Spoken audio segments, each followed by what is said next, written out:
स्वस्ति श्री गणेशाय नमः। श्री गणेशाय नमः। श्री गणेशाय नमः। श्री सरस्वत्यै नमः।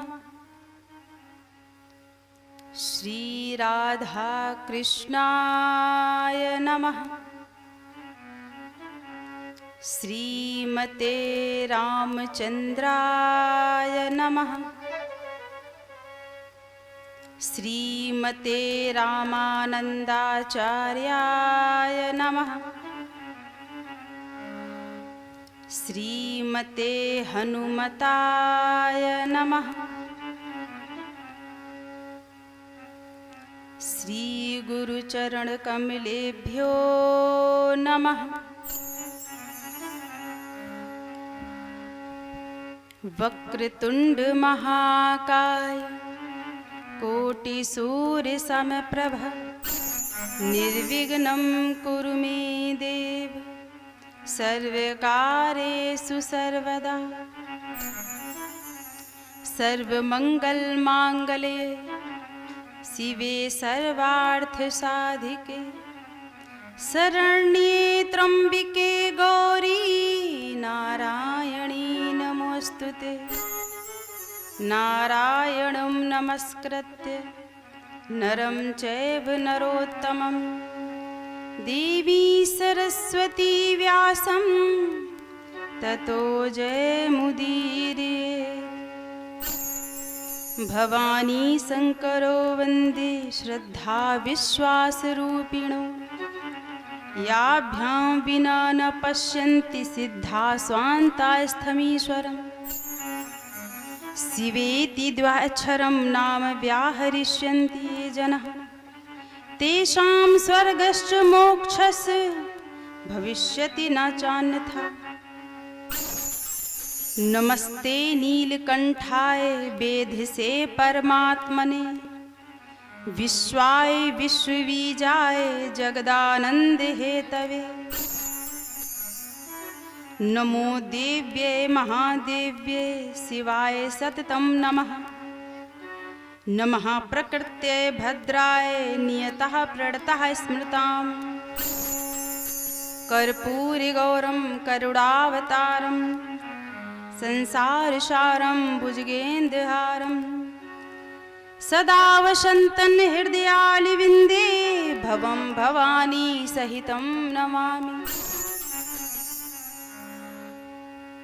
त्वमेव माता च पिता त्वमेव त्वमेव विद्याधरं त्वमेव त्वमेव सर्वं विद्याधरं त्वमेव सर्वं मम देव देव।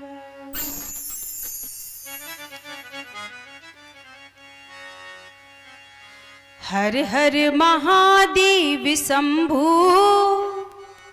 काशी विश्वनाथ गंगे।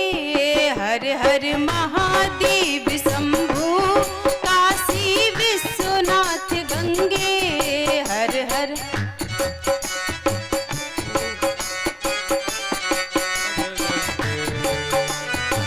महादेव शंभो काशी विश्वनाथ गंगे। हर हर महादेव शंभो काशी विश्वनाथ गंगे। हर हर महादेव शंभो काशी विश्वनाथ गंगे। काशी विश्वनाथ गंगे माता पार्वती संगे। काशी विश्वनाथ गंगे माता पार्वती संगे। काशी विश्वनाथ गंगे माता पार्वती संगे। हर हर महादेव शंभो काशी विश्वनाथ गंगे। हर हर महादेव शंभो काशी विश्वनाथ गंगे।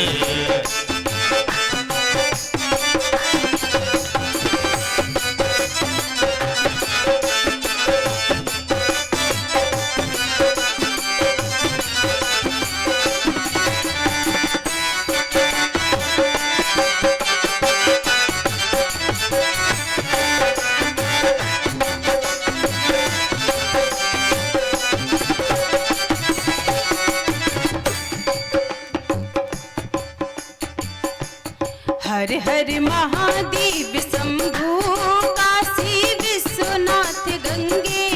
हर हर महादेव शंभु काशी विश्वनाथ गंगे।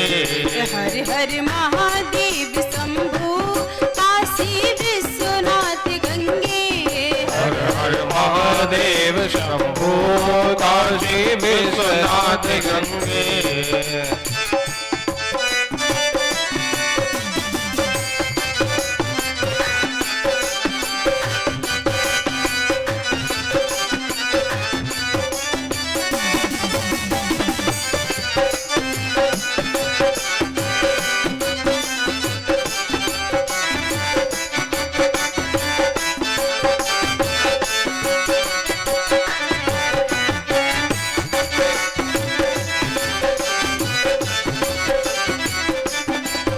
हर महादेव शंभु काशी विश्वनाथ गंगे।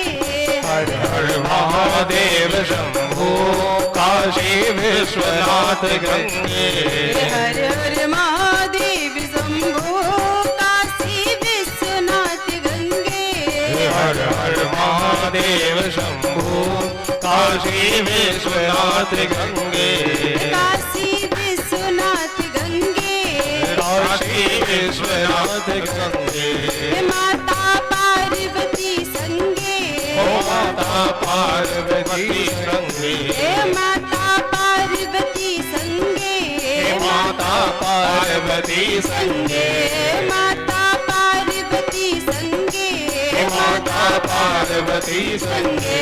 हर हर महादेव शंभु काशी विश्वनाथ गंगे। हर हर महादेव शंभु काशी विश्वनाथ गंगे। हर हर महादेव शंभु काशी विश्वनाथ गंगे।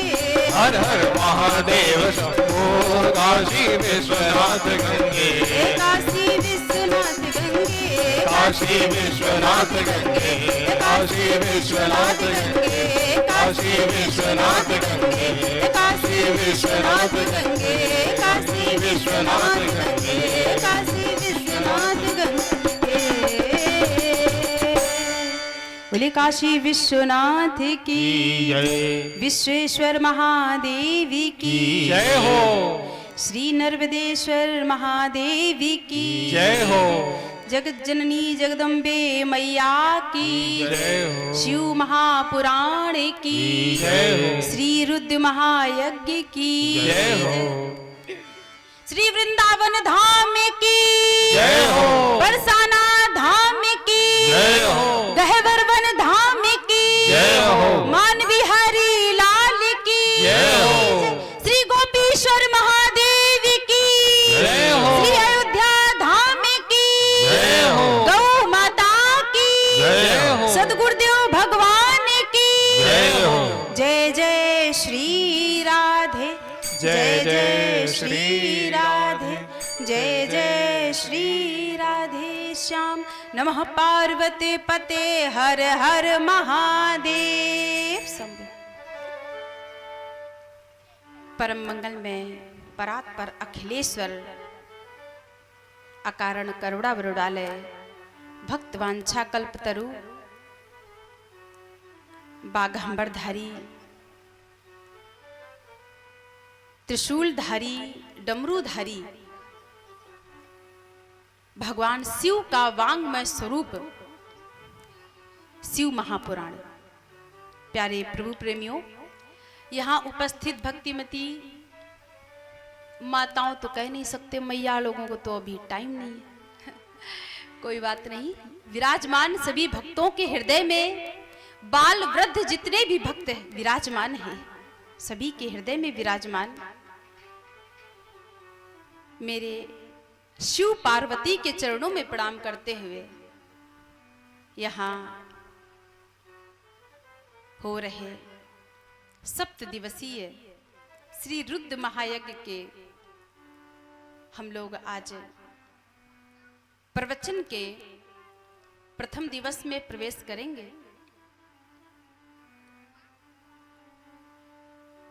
ऐसे सुंदर सुअवसर बड़े ही सौभाग्य से प्राप्त होते हैं। जहां तन से और मन से, धन से, तीनों से सेवा करने का अवसर प्राप्त हो। इन बालकों से बोल दो पीछे बैठ जाएं। बैठ जाओ पीछे।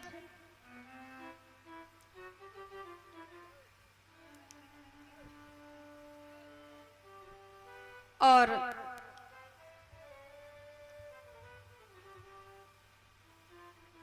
ऐसे सुंदर शुभ अवसरों पर शिव महापुराण की कथा, वैसे हमारे जोगिंदर भैया जी की बड़ी अभिलाषा थी 2 साल पूर्व कि हमारे गांव में भी कथा हो।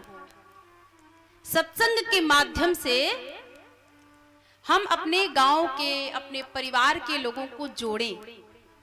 अपनी कथा 2 वर्ष पूर्व एक गांव है नसीब बीघा, यहाँ पे हुई थी 7 दिवसीय राम कथा। वहां पर इनका भाव, इनकी जिज्ञासा भगवान शिव की कृपा से आज पूर्ण हो रही है। बड़ा ही निर्मल भाव उनका। कहते हैं जाकी रही भावना जैसी और प्रभु मूरति देखी तिन तैसी। बड़ा ही सुंदर भाव है इनका। और जिज्ञासा हुई, पहले तो भागवत की कथा सुनने की जिज्ञासा थी, फिर बोले नहीं बहन जी आप हमको ना शिव पुराण की कथा, शिव चर्चा सुनाएं। और जब ऐसी भावनाएं हो, देखो हमारे सनातन धर्म में कंफ्यूजन नहीं है। राम को माने कि कृष्ण को माने कि शिव जी को माने, किसको माने किसको छोड़े। अब लोग कहते हैं ना कि सनातन धर्म में अनेक अनेक देवता हैं, अनेक अनेक कथाएं हैं, किसको सुना जाए किसको छोड़ा जाए। तो हमारे सनातन धर्म में कंफ्यूजन नहीं है, ऑप्शन है कि आपका मन यदि राम के चरणों से लगे, राम में लगे, तो आप राम कथा सुन लो। और मेरे बांके बिहारी लाल, मेरे भगवान श्री कृष्ण के चरणों से यदि आपका मन लगा है तो आप भागवत की कथा सुनो, मेरे गोपाल जी की बाल लीलाओं को श्रवण करो। और यदि शिव जी में निष्ठा है तो आप शिव पुराण की कथा करो, शिव पुराण की कथा सुनो। तो हमारे यहां कंफ्यूजन नहीं है, ऑप्शन है कि जहां भी आपकी निष्ठा हो वो कथा आप सुनो, उस देवी देवता को मान लो। अंतर तो निमेष भी नहीं है। राम कृष्ण दो एक है, अंतर नहीं निमेष। इनकी नयन गंभीर है, उनके चपल विशेष। अंतर तो है ही नहीं, समझना भी नहीं चाहिए।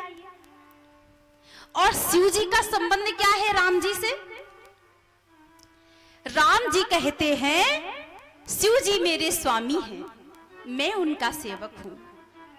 शिव जी कहते हैं नहीं नहीं, राम जी मेरे स्वामी हैं, मैं उनका सेवक हूं। दोनों ही स्वामी हैं, दोनों ही सेवक हैं, अंदर की कौन जाने। जानते हैं भगवान श्री राम ने जब रामेश्वरम की स्थापना की तो प्रश्न उठा। अब राम जी कहते हैं शिव जी मेरे स्वामी हैं, शिव जी मेरे स्वामी हैं, मैं उनका सेवक हूं। शिव जी वही प्रकट हो गए और बोले नहीं नहीं,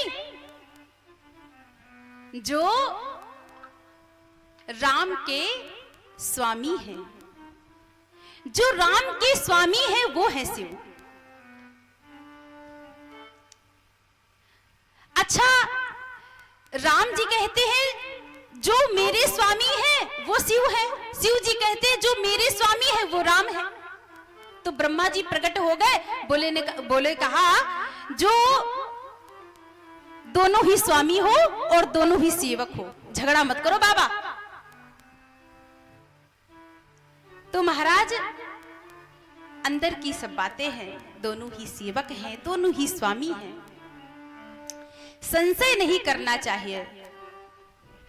हरि हर दोनों एक हैं, कहते हैं ना, हरि हर एक है दोनों, न ये कम है न वो कम है। हर एक है दोनों, न ये कम है न वो कम है। भजन थोड़ी ना पूरा गाना बता रहे, सत्संग करना है, थोड़ा समय मिला है, तो हरि हर दोनों एक है, अंतर नहीं है। वैसे हमारे सनातन धर्म में 5 देवों का पूजन माना गया है। 5 देवताओं का पूजन करना चाहिए। 5 देवों का यदि आपने पूजन कर लिया तो सबकी पूजा हो गई। प्रथम कौन है? गणेश जी, विघ्नहर्ता। गणेश जी की पूजा। दूसरी पूजा है शिव जी की पूजा, और तीसरी पूजा जगदम्बे मैया की, क्योंकि शक्ति के बिना तो संसार अधूरा है। तो शक्ति की पूजा करनी है तो मां भवानी की कर लो। मां भवानी की पूजा करने का मतलब है कि माता पार्वती की पूजा हो गई, जानकी जी की पूजा हो गई, श्री राधा रानी की पूजा हो गई, और भी जितनी देवियां हैं शक्ति रूप में सबकी पूजा हो गई। तो 3 देवता हो गए, और चौथे हैं सूर्य नारायण। सूर्य नारायण को हम ज्यादा नहीं तो अर्घ तो दे सकते हैं ना। सूर्य नारायण को अर्घ जरूर देना चाहिए।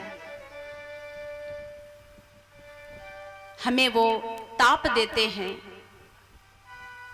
कितना उपकार करते हैं। एक दिन भी सूर्य ना निकले तो त्राही त्राही मच जाती है पूरे संसार में। इतना प्रकाश देते हैं, तेज देते हैं। चंद्रमा शैतल्यता देता है, औषधियों का निर्माण होता है। कोई बिल आता है? नहीं आता। तो हमारा धर्म है कि हम 1 लोटा जल सूर्य नारायण को जरूर दें। और 5वें हैं नारायण। नारायण की पूजा कर ली तो राम की पूजा हो गई, कृष्ण की पूजा हो गई, और भगवान के 24 अवतार हैं, 24 अवतारों की पूजा हो गई। कहीं भटकना नहीं है। एक की पूजा कर ली, सबकी पूजा हो गई। शिव जी की पूजा कर ली, अरे जो शिव जी हैं वही तो हनुमान जी हैं। अंतर क्यों समझना? तो 5 देवताओं की पूजा हर सनातनी को करना चाहिए, सबको करना चाहिए।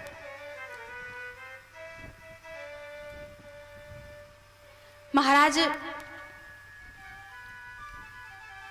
शिव पुराण की कथा हम क्यों सुनते हैं? किसने किसने शिव पुराण की कथा को सुना और अपने जीवन को कृतार्थ कर लिया? इन सभी बातों का विवेचन होता है महात्म्य में। शिव पुराण का जो महात्म्य है, क्योंकि जाने बिनु ना होई प्रतीति, और बिनु प्रतीत होई नहीं प्रीति। जब तक हम किसी के बारे में जानेंगे नहीं तब तक प्रीति नहीं हो सकती। किसी के स्वभाव के बारे में जानना अति आवश्यक है। तो जैसे हम लोग आज एकत्र हुए हैं कथा सुनने के लिए, कहने के लिए, ऐसे ही हमारे पुराणों में एक बड़ी ही पवित्र धरा है, नैमिषारण्य क्षेत्र। और प्रायः पुराणों की कथाएं नैमिषारण्य क्षेत्र से ही प्रारंभ हुई हैं। आप किसी भी पुराण को पढ़ के सुन देखिए, कथाओं को आप सुनिए।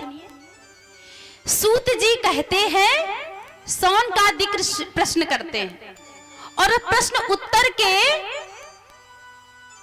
उत्तर में ही पूरे पुराण की कथा हो जाती है।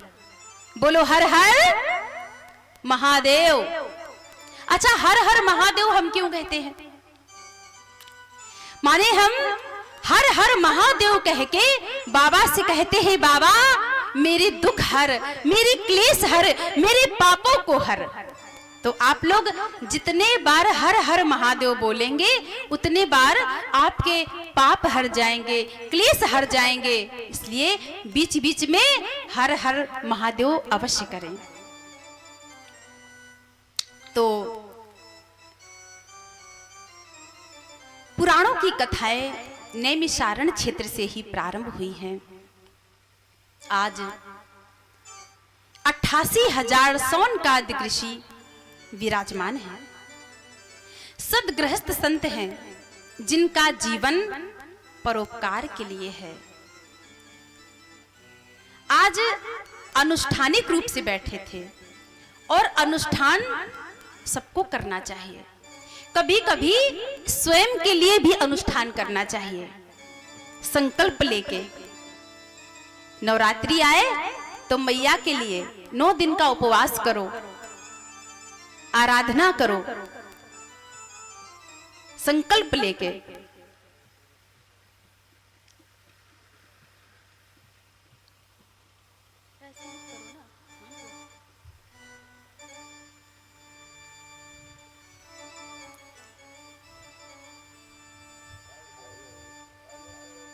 तो संकल्प लेके अनुष्ठान में बैठे थे कि आज किसी संत के, किसी महापुरुष के मुख से हम कथा श्रवण करेंगे।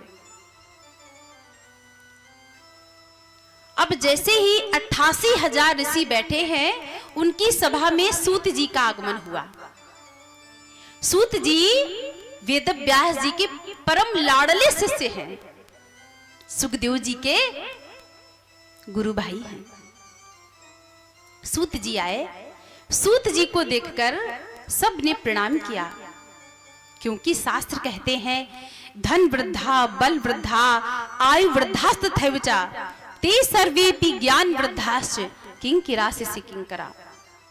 कोई धन में बड़े होते हैं, कोई बल में बड़े होते हैं, कोई कदाचित आयु में भी बड़े होते हैं, किंतु ते सर्वेपि ज्ञान वृद्धाश्च किंकिरास्य किंकरा। जो ज्ञान में बड़े होते हैं सबसे बड़े वही होते हैं। सब ने उठ के उनको प्रणाम किया और कहा, सूत जी आप आए, हमारा धन्य भाग है, विराजिए। सूत जी बैठे तो सूत जी से एक प्रश्न किया सौनकादिक ऋषियों ने। हे सूत महाप्राज्ञः सर्व सिद्धांत विप्रभो आख्याहि में कथा सारम पुराणा नाम विशेषतः। हे सूत जी, आप हमें कोई कथा सुनाएं। सौनकादिक ऋषियों ने सूत जी से कहा, ऐसी कथा सुनना चाहते हैं जिससे कलयुग के दोषों से मुक्त हुआ जाए। आज लोगों की बुद्धि खराब हो गई है। कैसे लोगों की आसुरी प्रवृत्ति को दूर किया जाए, ऐसी कौन सी कथा है जिसको हम जिस कथा को सुने और हमारी दुष्प्रवृत्ति दूर हो जाए। समाज में दया नहीं रही, अपवित्रता आ गई है और ऐसी कथा सुनाए जिससे समस्त जीवों का कल्याण हो। बड़ी बातें बताई शौनकादि ऋषियों ने। और फिर सूत जी ने कहा, धन्य मुनि शार्दूल्य, हे मुनि आप तो धन्य हो जो आप कथा सुनने की बात करते हो। संसार की कोई भी चर्चा संत के निकट जाके नहीं करनी चाहिए। संतों के निकट जाएं तो सिर्फ एक ही बात करो कि हमारा कल्याण कैसे हो। व्यर्थ की बात करते हैं हम तो हम संत का क्षण बर्बाद करते हैं। और शास्त्र कहते हैं कि संत का क्षण और अन्न का कण कभी बर्बाद नहीं करना चाहिए, क्योंकि सुख मिलेगा हमारे कर्मों से, दुख मिलेगा हमारे कर्मों से। और संत कृपा करते हैं तो गोविंद से मिला देते हैं, भगवान शिव से मिला देते हैं। तो संतों के पास जाओ तो कल्याण की बात करो। सूत जी ने कहा, हे मुनियों, जिस साधन के बारे में, जिस कथा के बारे में तुमने हमसे पूछा है, वो कथा सिर्फ शिव महापुराण की है, जो साक्षात शिव का ही स्वरूप है। ये कथा किसी और ने नहीं गाई, ये कथा स्वयं भगवान शिव ने ही गाई है। किसी लेखक ने इस कथा को नहीं लिखा है, इस कथा को भगवान शिव ने स्वयं गाई है, अपनी कथा को।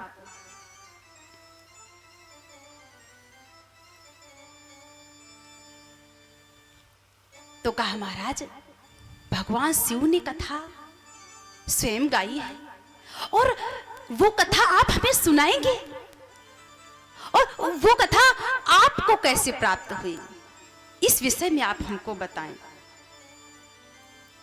तो सूत जी कहते हैं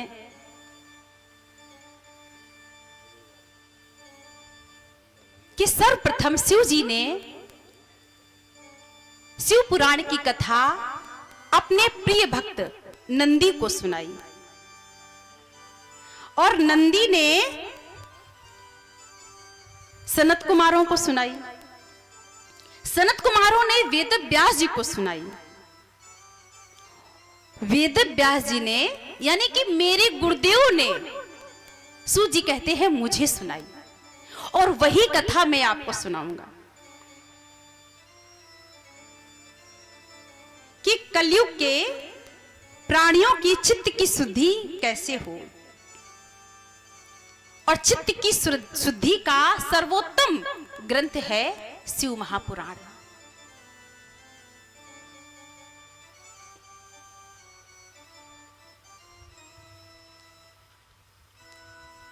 अनंत जन्मों के जब भाग्य उदय होते हैं तो हमें शिव पुराण की कथा सुनने का और कहने का अवसर प्राप्त होता है।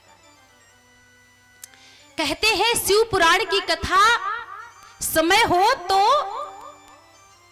7 दिनों तक बैठ के पूरी सुनो, कल्याण होगा। समय नहीं है तो एक दिन आके सुन लो, लिखा है। अब किसी के पास में टाइम नहीं है, महाराज क्या करें, जरूरी है कि पूरा रोज आके 4 घंटा कथा सुने तभी कल्याण होगा? नहीं, शिव पुराण में लिखा है कि कोई प्रांगण में आ जाए, आ बस जाए और शिव पुराण को आके प्रणाम कर ले, उसी से ही उसका कल्याण हो जाता है।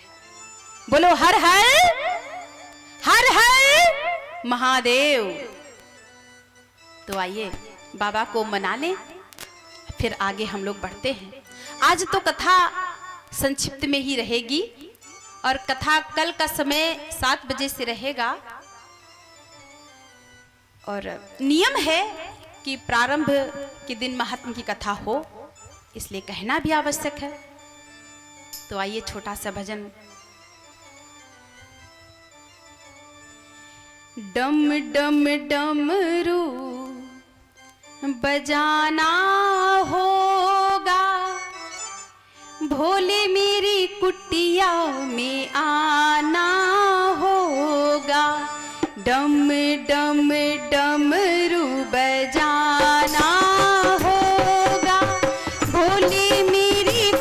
कुटिया में आना होगा। डम डम डमरू बजना होगा, भोले मेरी कुटिया में आना होगा।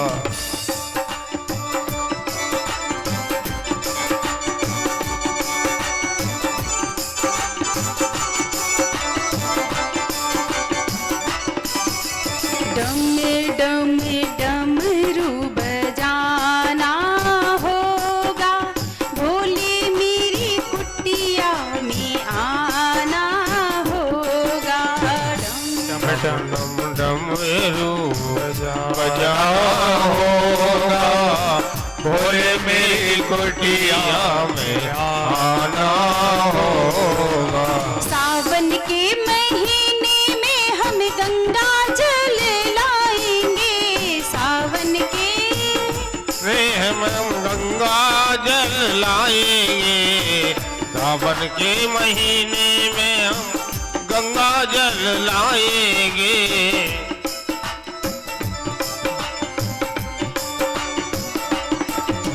सावन के महीने में हम गंगा जल लाएंगे, वही गंगा जल हमें शिवलिंग पर चढ़ाएंगे। वही गंगा जल हम तो शिव जी पे चढ़ाएंगे। फिर तो भोले का अभिनंदन होगा, भोले मेरी कुटिया में आना होगा। डम डम डमरू बजाना होगा, भोले मेरी कुटिया में आना होगा। डम डम डमरू बजाना होगा, भोले मेरी कुटिया में आना होगा। डम डम डमरू बजाना होगा, भोले मेरी कुटिया में आना होगा।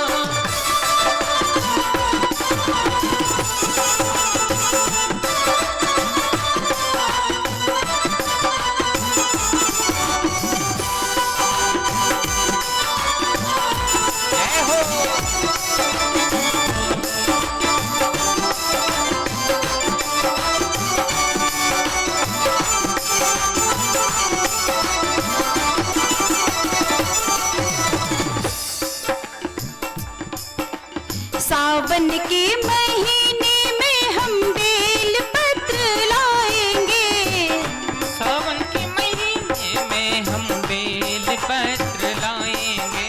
सावन के महीने में हम बेल पत्र लाएंगे, वही बेल पत्र हमें शिवलिंग पर चढ़ाएंगे। वही बेल पत्र हम शिवलिंग पे चढ़ाएंगे। थाली में फूल और चंदन होगा, भोले मेरी कुटिया में आना होगा। भोले मेरी कुटिया में आना होगा, भोले मेरी कुटिया में आना होगा। थाली में फूल और चंदन होगा, भोले मेरी कुटिया में आना होगा।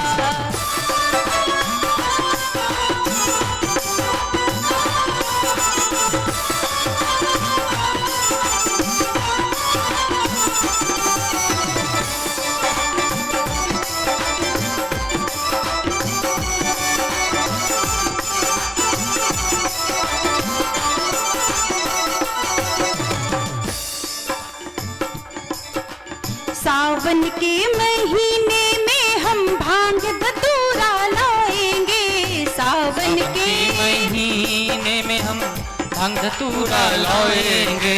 सावन के महीने में हम भांग धतूरा लाएंगे, वही भांग धतूरा हम शिवलिंग पर चढ़ाएंगे। वही भांग धतूरा हम शिवलिंग पे चढ़ाएंगे। भोले को भोग लगाना होगा, भोले मेरी कुटिया में आना होगा। भोले को भोग लगाना होगा, भोले मेरी कुटिया में आना होगा।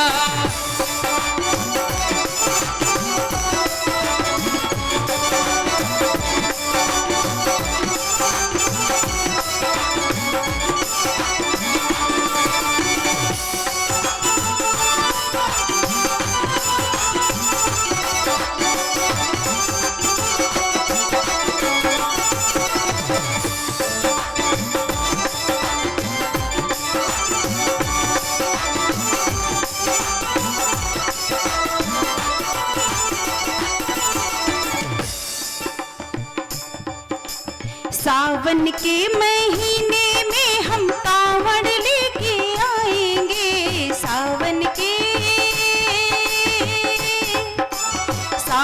के महीने में हम कांवड़ लेके आएंगे। कांवड़ लेके आएंगे, हम बाबा को मनाएंगे। कांवड़ लेके आएंगे, हम बाबा को मनाएंगे। कांवड़ लेके आएंगे, हम भोले को मनाएंगे। कांवड़ लेके आएंगे, हम भोले को मनाएंगे। फिर तो चरणामृत हमको मिलेगा, भोले मेरी कुटिया में आना होगा।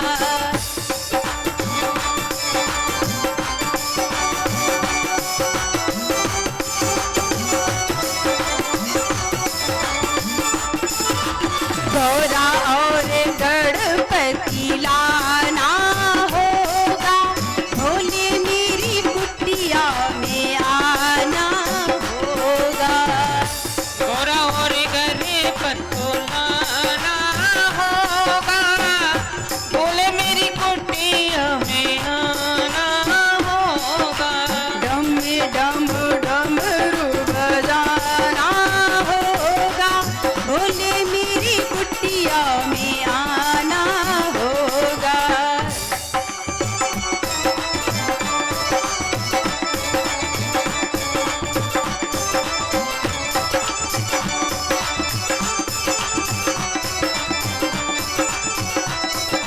भोले मेरी कुटिया में आना होगा, बाबा मेरी कुटिया में आना होगा, भोले मेरी कुटिया में आना होगा, भोले मेरी कुटिया में आना होगा।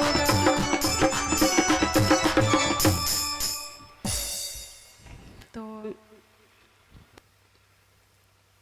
मन में श्रद्धा हो, विश्वास हो। जहां श्रद्धा है, विश्वास है, वहां पुरुषार्थ है।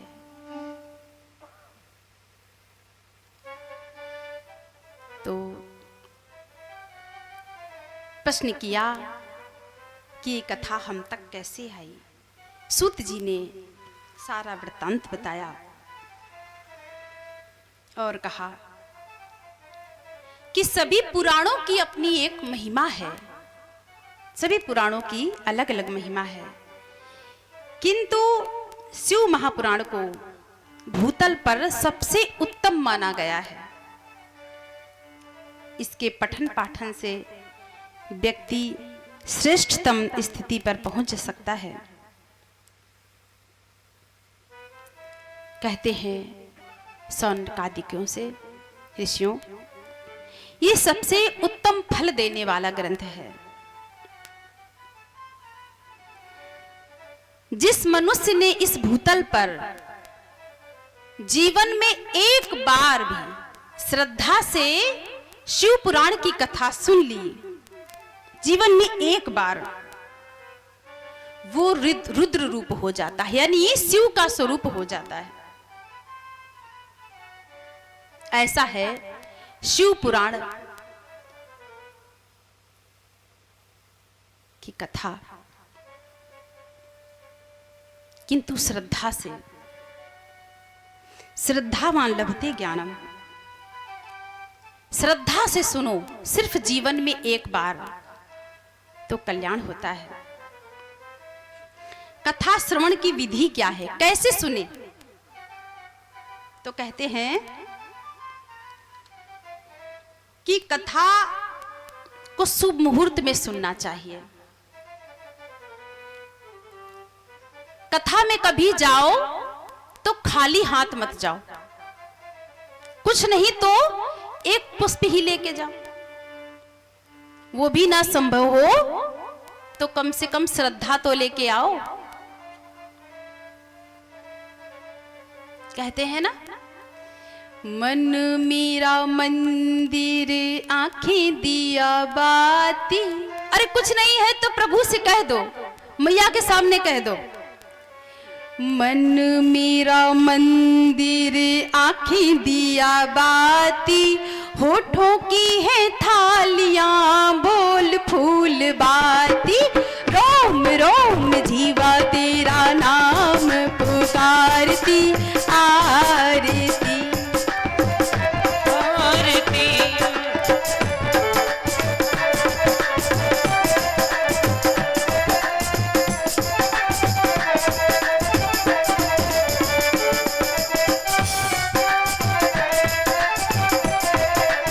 कुछ नहीं है तो कह दो प्रभु ये आंखें ही मेरी दिया बाती है, होठों की है थालियां बोल फूल बाती। लो जी आरती हो गई। श्रद्धा है तो सब कुछ है। कथा पांडाल में कभी कथा सुनने जाओ तो जाके सीधे नहीं बैठना चाहिए, जाके पहले शिव पुराण को प्रणाम करो। जो लोग ऐसा नहीं करते हैं तो उनके सारे पुण्य क्षीण हो जाते हैं, कथा सुनने का कोई फल नहीं मिलता, ऐसा लिखा है। दूसरा, वक्ता के प्रति आदर भाव हो, जो भी वक्ता बैठे उसके प्रति आदर हो, श्रद्धा हो। यदि आपने निष्ठा से कथा सुन ली तो वो रुद्र रूप हो जाता है। जीवन में एक बार ऋषियों ने एक प्रश्न किया, कहते हैं कि जिस मनुष्य ने जीवन में एक बार भी कथा नहीं सुनी, जीवन में एक बार भी नहीं कथा सुनी, क्या मरने के बाद में उसका कल्याण होता है? जीवन में एक बार नहीं सुनी और मरते मरते भी यदि उसने एक बार एक शब्द भी उसके कान में पड़ गया तो उसका कल्याण हो जाता है। सूजी कहते हैं जिसने जीवन में एक बार भी कथा सुन ली, मरने के बाद में भी सुन ली, तो उसकी दुर्गति नहीं होती।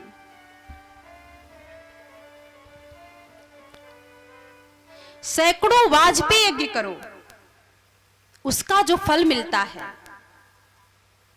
ऐसा स्कंद पुराण में लिखा है।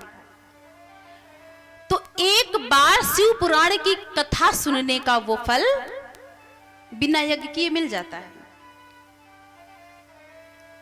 कहते हैं, हे मुनि श्रेष्ठ, जो लोग शिव पुराण की कथा सुनते हैं, शिव जी की शरण में जाते हैं, शिव जी की शरण ग्रहण कर लेते हैं, उन्हें भवाटवी में नहीं पड़ना पड़ता, वो भगवान के धाम को जाते हैं। संसार में जितनी प्रकार के भी दान हैं, धन का दान, अन्न दान, कन्यादान, गौदान, उसमें सबसे बड़ा दान है कथा का दान। कथा का दान, जिसने एक बार भी कथा का दान कर दिया। कथा का दान मतलब कि खुद माध्यम बन गए और अपने माध्यम से सबको कथा में जोड़ दिया, सब लोगों ने कथा सुन ली, कथा का दान हो गया। दूसरा, निस्वार्थ भाव से जिसने कथा सुनाई, कथा का दान है।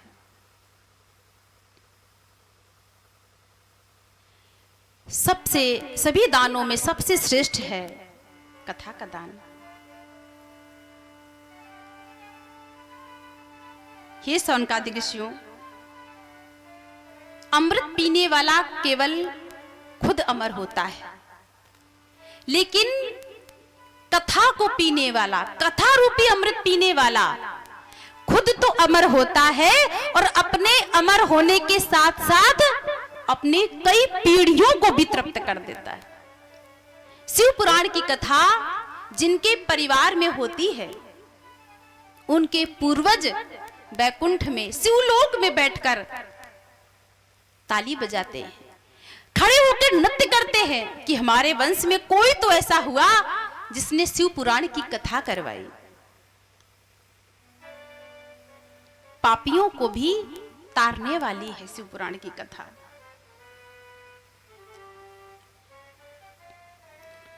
शौनकादिक ऋषियों ने शिव पुराण का आश्रय लिया और कहा कि आप हमें इसे विस्तार से सुनाएं।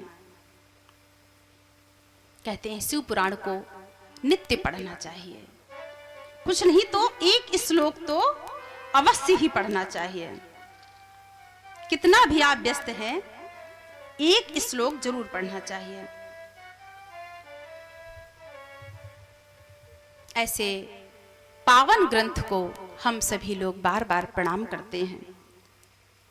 शिव पुराण की बड़ी महिमा है, कैसे सुने, क्या खाएं, हो सके तो 7 दिनों तक निराहार रह करके कथा सुनो, कुछ भी ना खाओ पियो। संभव नहीं महाराज, तो लिखा है सिर्फ घी पी के सुन लो, ये भी संभव नहीं मैया, गड़बड़ हो जाएगी। फिर तो एक बार भोजन कर लो, ये भी संभव ना हो तो दिन में 3 बार यदि भोजन करते हो तो 1 बार का भोजन कम कर दो, 2 बार भोजन कर लो और कथा सुनो। शिव पुराण की कथा तीनों तापों को नष्ट करने वाली है। दैहिक, दैविक, भौतिक तापा राम राज काहू नहीं व्यापा। जिसने शिव पुराण की कथा सुन ली, किसी भी प्रकार का ताप उसे छू भी नहीं सकता। शौनकादिक ऋषियों ने कहा, महाराज इतनी सुंदर कथा है, कोई उदाहरण दीजिए कि इस शिव पुराण की कथा को सुनकर कैसे पाप करने वाले व्यक्ति भी तर सकते हैं, कोई उदाहरण है? तो कहते हैं, मैं आपको एक उदाहरण सुनाता हूं। ये मानवः पापकृतो दुराचारतः खला कामादि नित्यम। देखो, जो मानव पापी हो, खल हो, दुष्ट हो, पापी हो, वेश्यागामी हो, और यदि उसने अंत में कथा सुन ली तो उसका भी कल्याण हो जाता है। कैसे? तो एक देवराज नाम के ब्राह्मण की कथा सुनाई, ध्यान से सुनना आप लोग। एक देवराज नाम का ब्राह्मण था, किरात नगर में रहता था। घर में माता पिता थे, उसकी पत्नी थी, बड़ी ही सुशील थी, उसका एक बालक भी था। ब्राह्मण था, लेकिन वो ब्राह्मण होने के कोई भी कार्य नहीं करता था। ब्राह्मण का कर्म है, उसका धर्म है तीनों समय की संध्या करना, यज्ञोपवीत्र धारण करना, अपने साथ साथ समाज के कल्याण की, परोपकार की बात सोचना। लेकिन वो ब्राह्मण अपने धर्म से च्युत हो गया, गिर गया। न कोई संध्या, न कोई वंदन, और वो वैश्य का कार्य करने लग गया, पैसा कमाने का व्यापारी हो गया। माता पिता ने समझाने का प्रयास किया, लेकिन उस माता पिता को डांट दिया, लड़ाई झगड़ा करने लग गया, माता पिता को मारने पीटने भी लग गया। देखो, हमारे सनातन धर्म के 4 चरण हैं, ब्राह्मण, क्षत्रिय, वैश्य और शूद्र। चारों में किसी की निंदा नहीं की गई है। 4 स्तंभ हैं, सबको अपना अपना कार्य करना चाहिए। ब्राह्मण सोचे कि हम अधिक धन कमाने के लिए वैश्य का काम करने लग जाएं, तो ये गलत है। वैश्य या क्षत्रिय या शूद्र सोचे कि हम ब्राह्मण का कर्म करने लग जाएं, तो क्या सही है? ये भी गलत है। जिसको जो कार्य प्रभु ने नियुक्त किया है, ये हमारा विधान नहीं है। चारों वर्णों को अलग अलग कार्य प्रभु ने सौंपे हैं, अपने अपने कार्य को करो। अब ब्राह्मण होके इस देवराज ने अपना कर्म नहीं किया, न कोई संध्या, न कोई वंदन, न पूजा, न पाठ, कोई कर्म नहीं, अपने धर्म से गिर गया। पत्नी को मारने पीटने लग गया, घर से निकाल दिया, धक्के देके बच्चे को भी निकाल दिया, माता पिता की हत्या कर दी, जुआ खेलने लग गया। एक बार व्यापार के कार्य से बाहर गया तो एक वेश्या थी शोभावती नाम की, उसको स्नान करते हुए देखा तो आसक्त हो गया। हमारे अंदर काम को प्रवेश करने के 2 साधन हैं, एक है नेत्र और एक है वाणी, जिह्वा। तो महाराज नेत्रों से उसके अंदर काम प्रवेश कर गया। शोभावती के पास में गया और कहता, मेरे घर चलो, धन दूंगा। वेश्या को क्या, आ गई, सारा धन उसको दे दिया। और महाराज अपनी सुशील पत्नी को घर से निकाल दिया,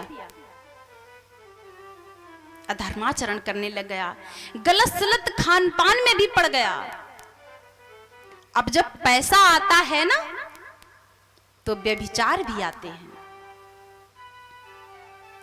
पैसा कमाना बुरी बात नहीं है, अच्छी बात है, अधिक से अधिक धन कमाना ही चाहिए, लेकिन अच्छे कार्यों में भी खर्च करना चाहिए। कोई धर्म का कार्य हो रहा है, अनुष्ठान हो रहा है, वहां दान करो, गौ सेवा करो, गौ दान करो, गौशाला में सहयोग करो, समाज के कल्याण की बात सोचो। लेकिन ये वेश्यागामी हो गया, अपना सारा धन कमाता और वेश्या के ऊपर सब उड़ा देता। समय चलता रहा और कहते हैं ना कि जो बड़े भोगी होते हैं ना, वो रोगी भी अधिक हो जाते हैं, जल्दी ही रोगी होते हैं। एक बार व्यापार के कार्य से ये प्रयागराज की ओर गया। इसी प्रयागराज में एक झूसी है, झूसी में बीमार पड़ गया। बीमार पड़ गया और इतना बीमार पड़ गया, ज्वर से पीड़ित हो गया, कई प्रकार के रोगों ने इसे ग्रस्त लिया, ग्रस्त हो गया रोगों से। महाराज पड़ गया चारपाई पे। अब सोचता है मैं क्या करूं, पड़ा है। तो वहीं उसी समय माघ मेला लगा प्रयागराज में, जो प्रत्येक वर्ष लगता है।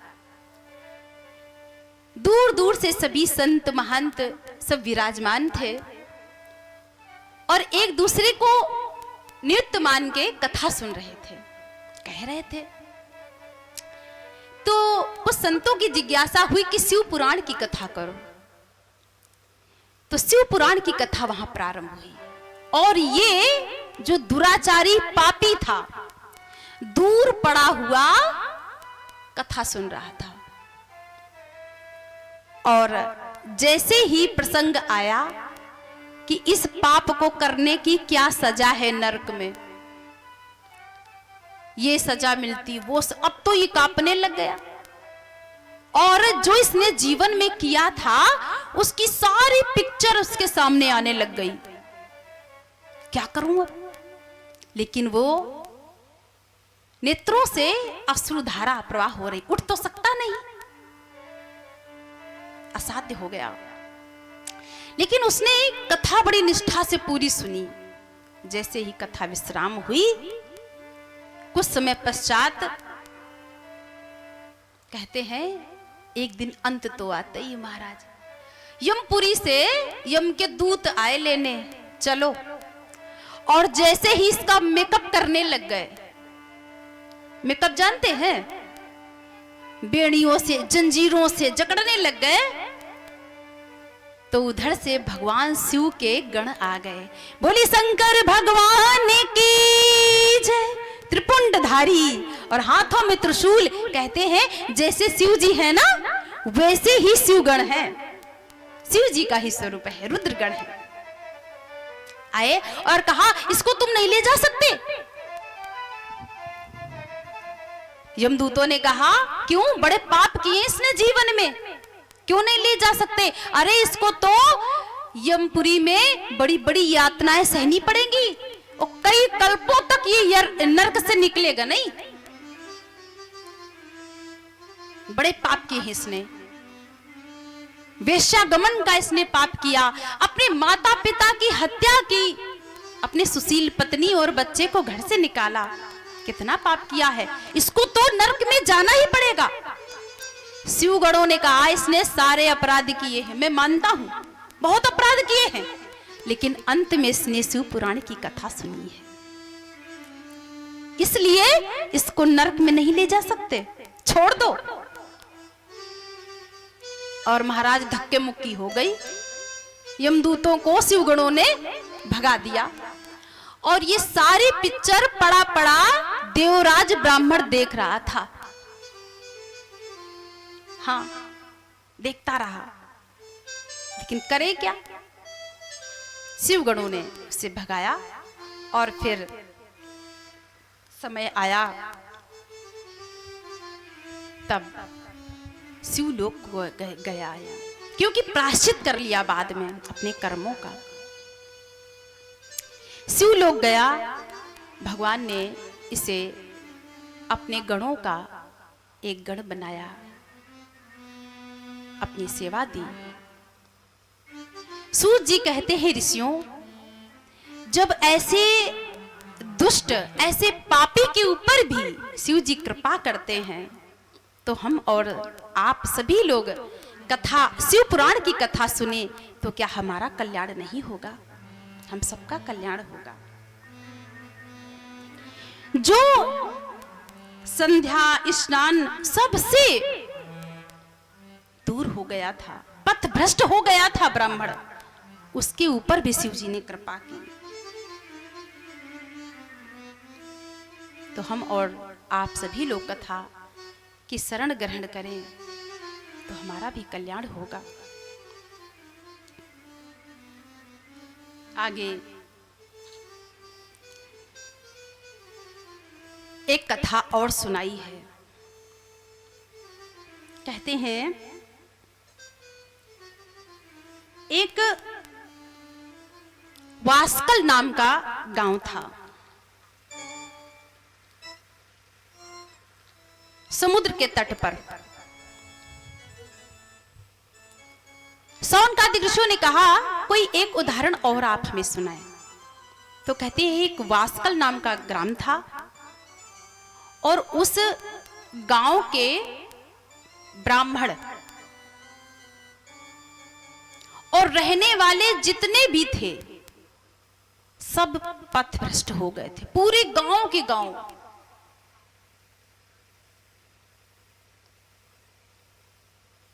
सब गलत प्रवृत्ति में जी रहे थे, अपवित्र जीवन जी रहे थे। उसमें एक बिंदुक नाम का ब्राह्मण था।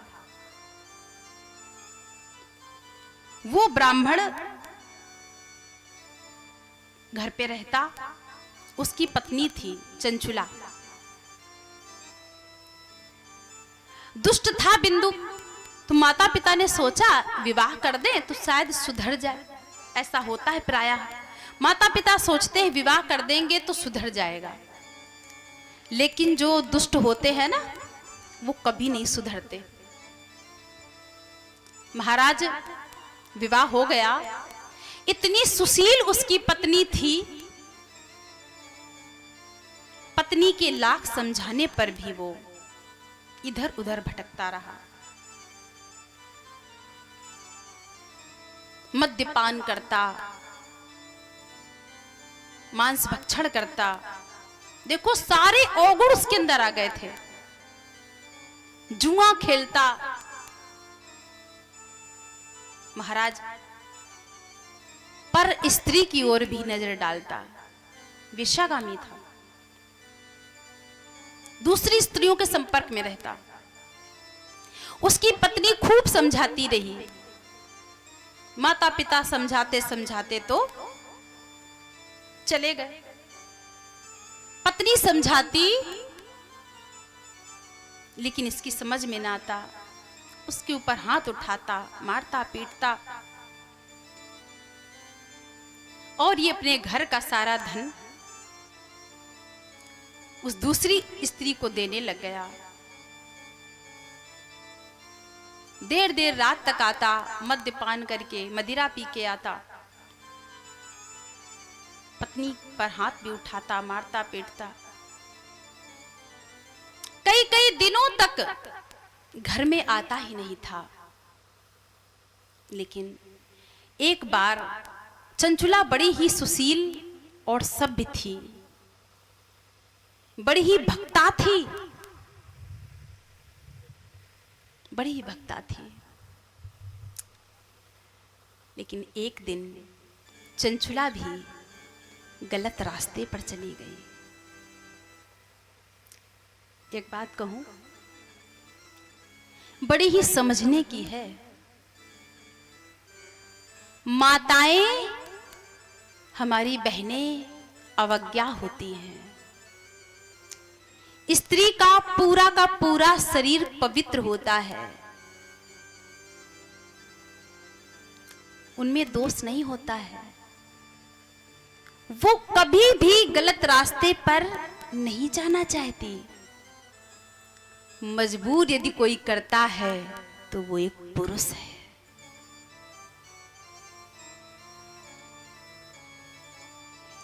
कहीं ना कहीं आप देख लेना,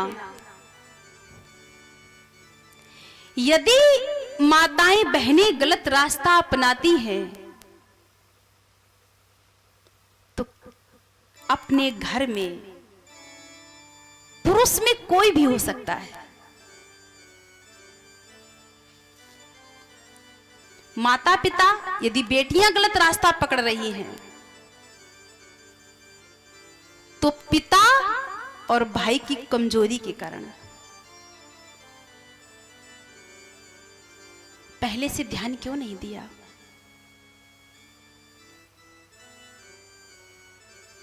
ससुराल में यदि गलत रास्ता अपनाती हैं मजबूर होके तो उसका कारण उसका पति होता है। चंचुला शील स्वभाव की थी, सरल थी, चरित्रवान थी, लेकिन आज उसका भी मन भ्रमित हो गया, गलत रास्ता अपनाने के लिए मजबूर हो गई वो। गांव का एक कोई धनवान व्यक्ति था, वो उसको बहलाने समझाने लग गया। जब ऐसी स्थिति आती है, ध्यान देना आप लोग, जब घर में झगड़े होते हैं ना पति पत्नी में, तो इसका फायदा तीसरा व्यक्ति जरूर उठाने का प्रयास करता है। उस व्यक्ति ने देखा इतनी सुशील, इतनी सुंदर स्त्री है और पति ऐसा है, उसको भड़काने लग गया, कुमार्ग का रास्ता दिखाने लग गया, सहानुभूति दिखाने लग गया। ऐसे होते हैं नाटक। आज वो चंचुला भी गलत रास्ते पर चली गई, दूसरे की बात में आ गई, पथभ्रष्ट हो गई, ना चाहते हुए भी चलता रहा। एक दिन ये बिंदु अर्धरात्रि में नशे के हाल में आया और जैसे ही घर के अंदर प्रवेश किया तो अपनी पत्नी को दूसरे पुरुष के साथ में देखा। बड़े क्रोध से आग बबूला हो गया और पहले तो उस पुरुष को ही पीटा, बाद में अपनी पत्नी को, उसको धक्के दे के बाहर निकाल दिया और पत्नी को लगा पीटने, मारने पीटने लग गया। चंचुला चरणों में गिर गई और कहा, नाथ, मैंने तो आपको कितने बार समझाने का प्रयास किया, आपने मेरी एक भी बात नहीं मानी। मुझ में कौन सी ऐसी कमी है जो तुम दूसरी स्त्रियों के पास में जाते हो? मुझ में क्या कमी है? मैं तो अब भी आपसे कहती हूं कि आप ये रास्ता छोड़ दो, हम अपना गृहस्थ जीवन अच्छे से जिएंगे। मैं तुम्हें वचन देती हूं, मैं कभी किसी पुरुष की ओर नहीं देखूंगी। लेकिन बिंदुक ने कहा, नहीं ठीक है, देख देख, अब ज्यादा नाटक करने की जरूरत नहीं है। तू ऐसा कर कि जो मैं जो करता हूं मैं ठीक करता हूं, और तू भी अगर कुछ करती है तो कर। देख, जो पुरुष जिसके संपर्क में तू है ना, वो बड़ा धनवान है, तू उससे धन ले लिया कर। तुझे जो करना है कर, उससे धन ले लिया कर और मुझे दे दिया कर। ऐसी प्रवृत्ति महाराज चंचुला मजबूर हो गई, और क्योंकि वो धन लेता और दूसरी स्त्री को देता, चंचुला दूसरे पुरुष के संपर्क में और वो धन लेती तो पति को देती, पति दूसरी स्त्री को देता। देखो कितना व्यभिचार फैल गया, एक ब्राह्मण परिवार कितना गिर गया।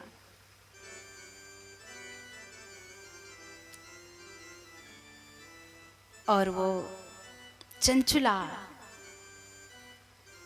एक पुरुष के साथ में संपर्क में रही, कई पुरुषों के साथ में संपर्क में आ गई, कई बच्चे भी हो गए। महाराज धीरे धीरे समय बीतता रहा और ये बिंदुक की मृत्यु हो गई।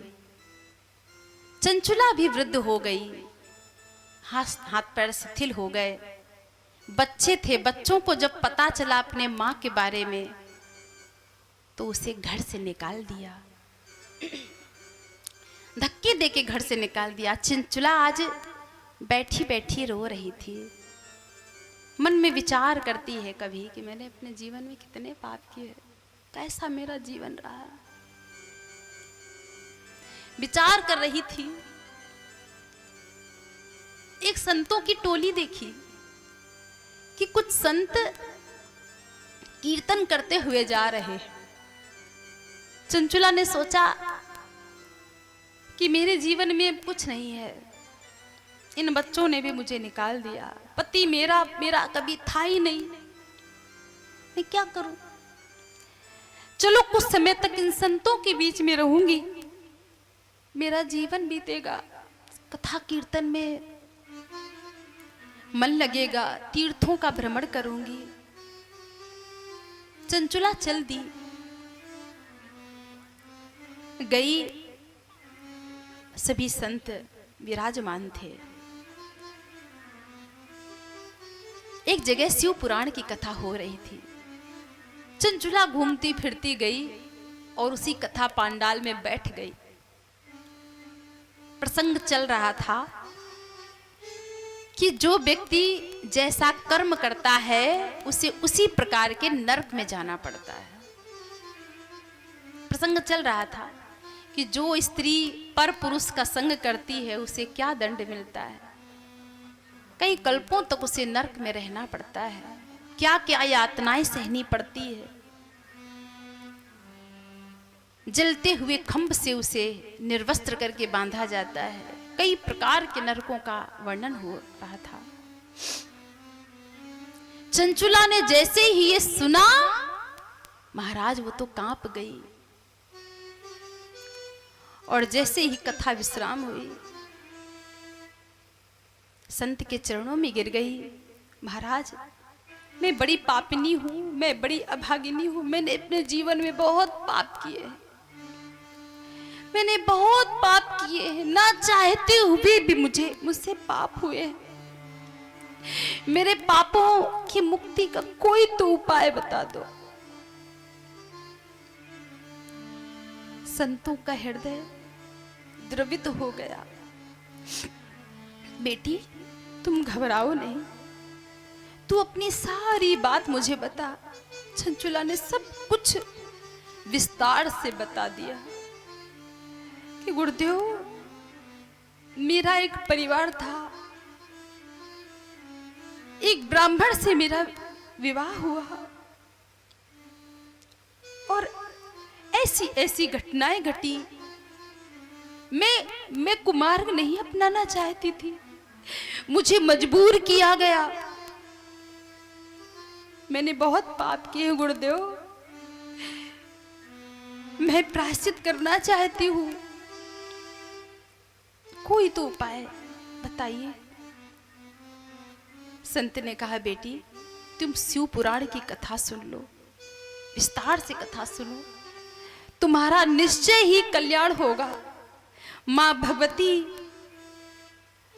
भोलेनाथ बड़े कृपालु है, जरूर दया करेंगे। वो करुणा के अवतार है, तुम्हारे ऊपर कृपा करेंगे बेटी।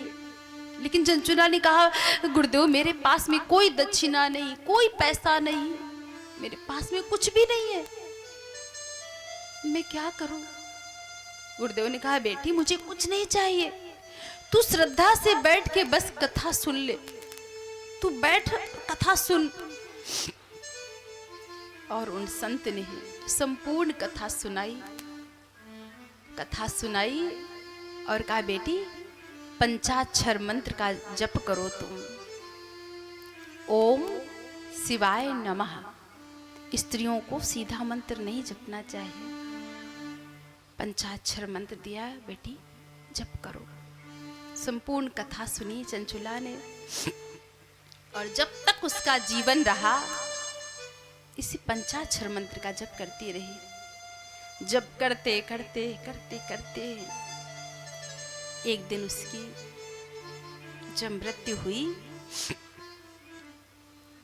तो शिवलोक से शिव के गण आए उसे लेने। शिव गण आए तो चंचुला शिवलोक गई। जैसे ही शिवलोक गई, बाबा के बाम अंग में माता पार्वती विराजमान थी।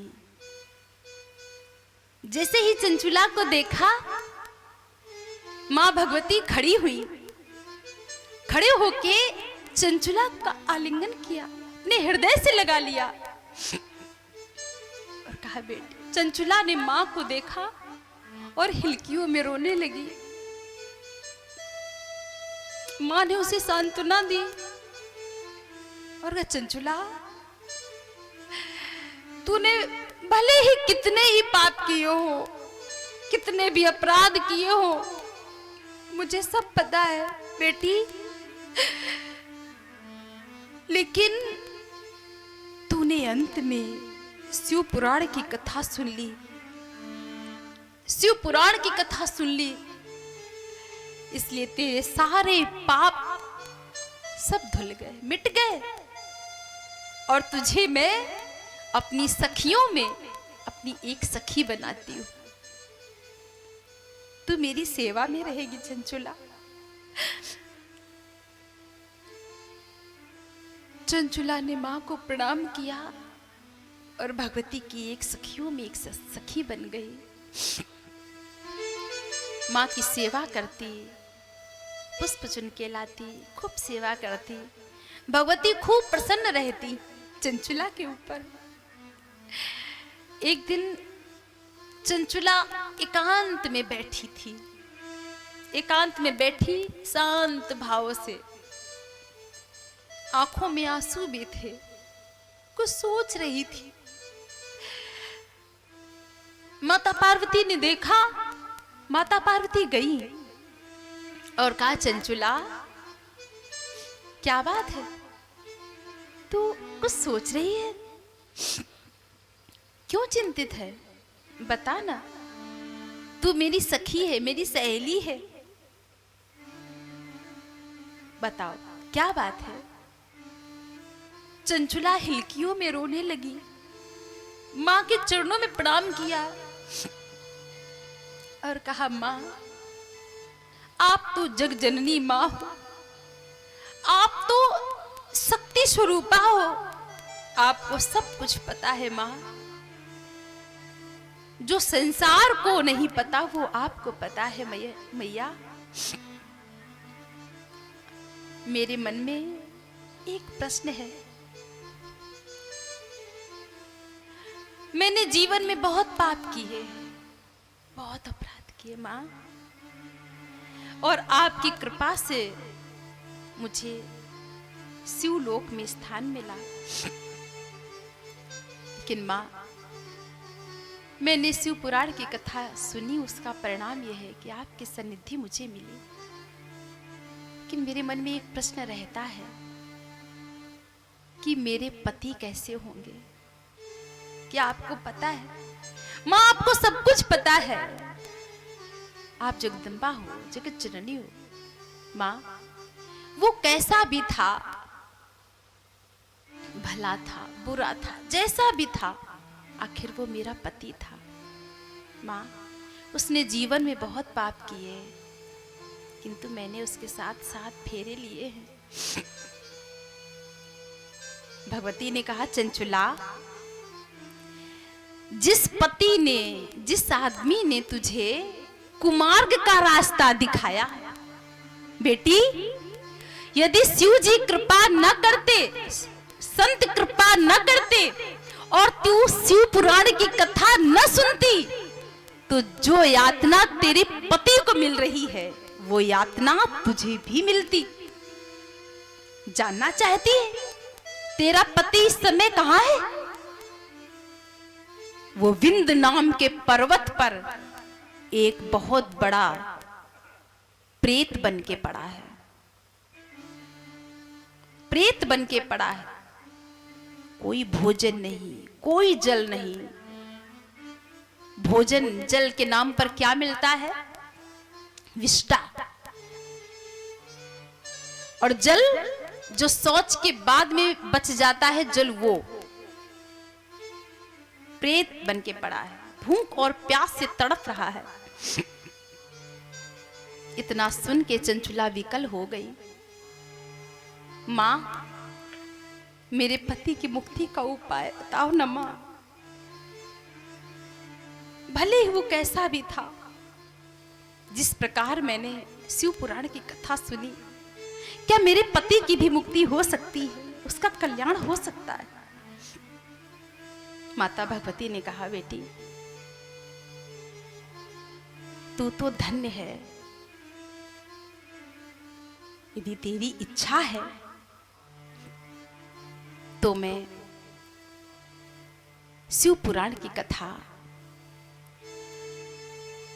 उसके निमित्त करवाऊंगी। जैसे नारद जी हैं, नारायण के भक्त, परम भक्त हैं नारद जी, वैसे ही शिव जी के एक भक्त हैं। वो हर हर महादेव, ओम नमः शिवाय का जप करते रहते हैं। उनका नाम है तुम्बरू जी। तुम्बरू जी बिल्कुल नारद जी जैसे लगते। तुम्बरू जी को बुलाया और कहा, तुम्बरू तुम विंध्य नाम के पर्वत पर जाओ और वहां चंचुला का पति प्रेत बन के पड़ा है, उसकी मुक्ति का उपाय, वहां पर तुम शिव पुराण की कथा सुनाओ। जैसे ही तुम्बरू जी गए और उसे तो पहले बांधा गया मंत्रों के द्वारा, क्योंकि जो दुष्ट शक्तियां होती है ना, वो कथा नहीं सुनती और सुनने भी नहीं देती। अगर कथा में मन इधर उधर जाए, इधर उधर लगे, कुछ बात करने का मन करे या ऐसी वैसे कोई विचार आए, तो समझ लेना कुछ न कुछ गड़बड़ है। तो महाराज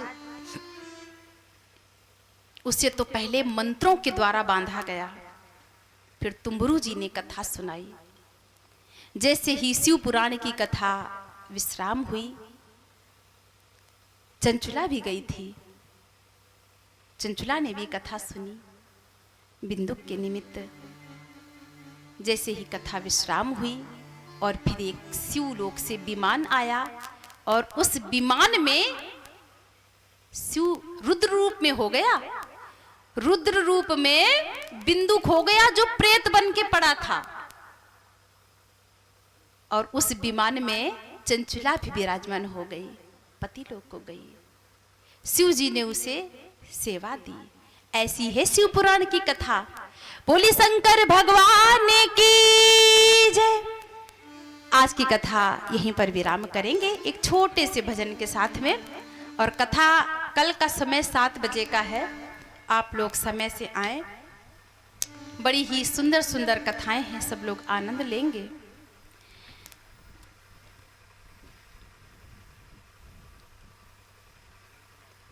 बोली शंकर भगवान की जय, उमापति महादेवी की जय।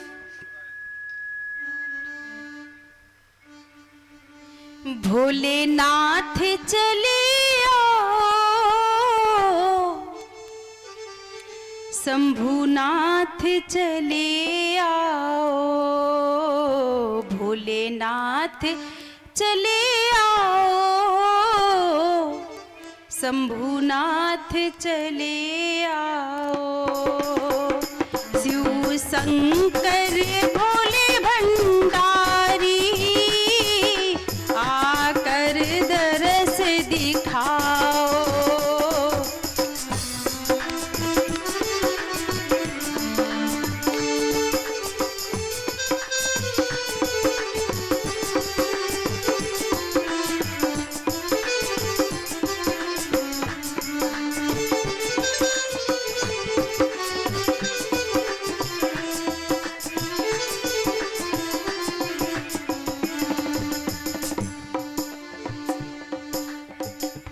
भोलेनाथ चले आओ, शंभुनाथ चले आओ, भोलेनाथ चले आओ, शंभुनाथ चले आओ।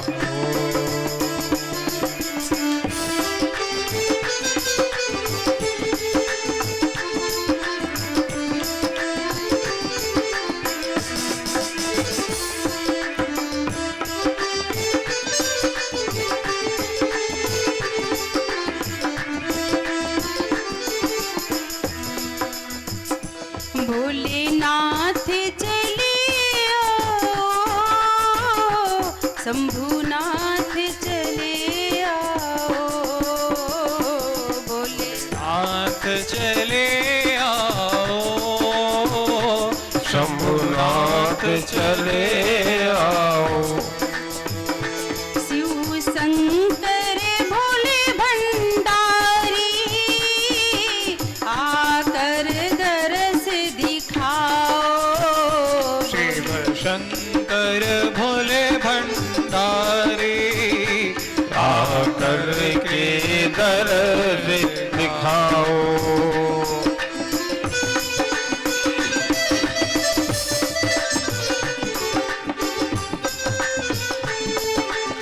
काशी विश्वनाथ भगवान की जय हो।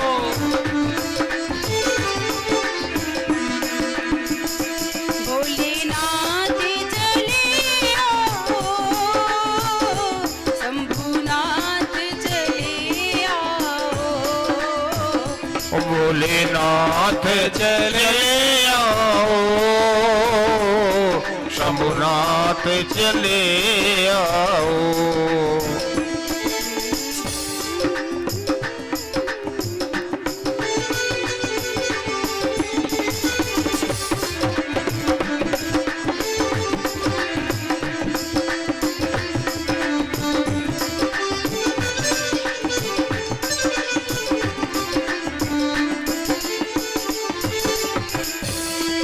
बोले शिव महापुराण की जय। बाल कृष्ण लाल की जय। राजा रामचंद्र भगवान